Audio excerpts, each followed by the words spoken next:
আমরাও দেখেছি প্রাথমিকভাবে আমরা স্যাটিসফাইড যে নেওয়া হয়েছে, কিন্তু তখনকার যে সিচুয়েশন ছিল এই সিচুয়েশনের আলোকে নিয়েছেন।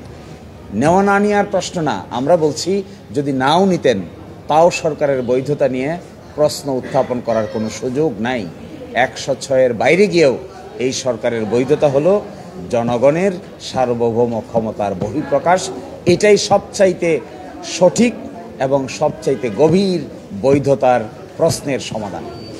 আমি উদাহরণ হিসেবে বলেছিলেন যে সুপ্রিম কোর্টের যে পৃথক সচিবালয় অন্তর্দের যে 2025 এগুলো সহ এই যে পিআর পদ্ধতির আলোচনা, সার্বিক যেই নতুন যেই বাংলাদেশের যে বন্দোবস্তের চিন্তাভাবনা সেগুলো আসে না যদি 106-এর বিষয়টা। হ্যাঁ, আপনারা দেখবেন জুলাই চার্টার হয়েছে, জুলাই গণ অভ্যুত্থানের পরে জুলাই চার্টার প্রণীত হয়েছে, স্বাক্ষর করা হয়েছে, এটি আবার গণভোটে যাচ্ছে, একটি আদেশ হয়েছে। তো এই সমস্ত আদেশকে 106 দিয়ে দিতে পারবেন? এই সমস্ত আদেশ তো দিতে হবে জনগণের গাঠনিক পাওয়ার বলে, এবং এইটাই যে দ্বিকক্ষ বিশিষ্ট পার্লামেন্ট হতে যাচ্ছে, এই দ্বিকক্ষ বিশিষ্ট পার্লামেন্টের উচ্চকক্ষ হবে, নিম্নকক্ষ হবে, এটি তো বর্তমান সংবিধানের পার্ট না। কী করে করবেন আপনি?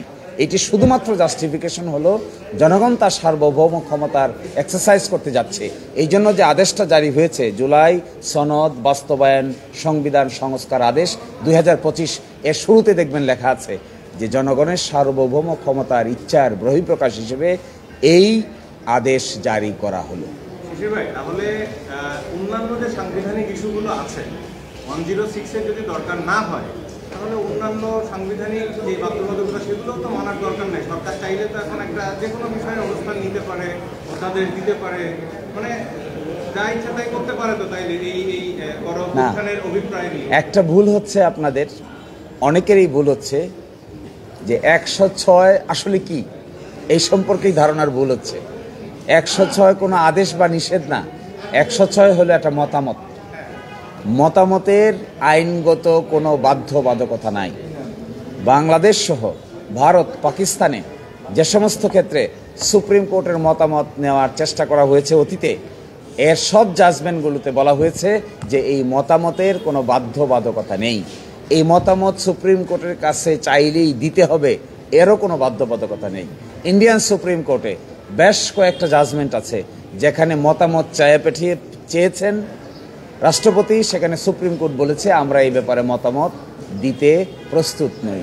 সুতরাং মতামত ইজ এ মতামত, কিন্তু আমরা মতামতকে এখন বানিয়ে ফেলেছি, বাধ্যবাধকতার পর্যায়ে নিয়ে গেছি। এই জন্যই এই সমস্যা দেখা দিচ্ছে। এই জন্য মতামত এই সরকারের মূল বিষয় নয়। এই সরকারের মূল বিষয় জনগণ, এই সরকারের মূল বিষয় সার্বভৌম ক্ষমতা। এইটাই সবচাইতে বেশি বাস্তব সত্য কথা।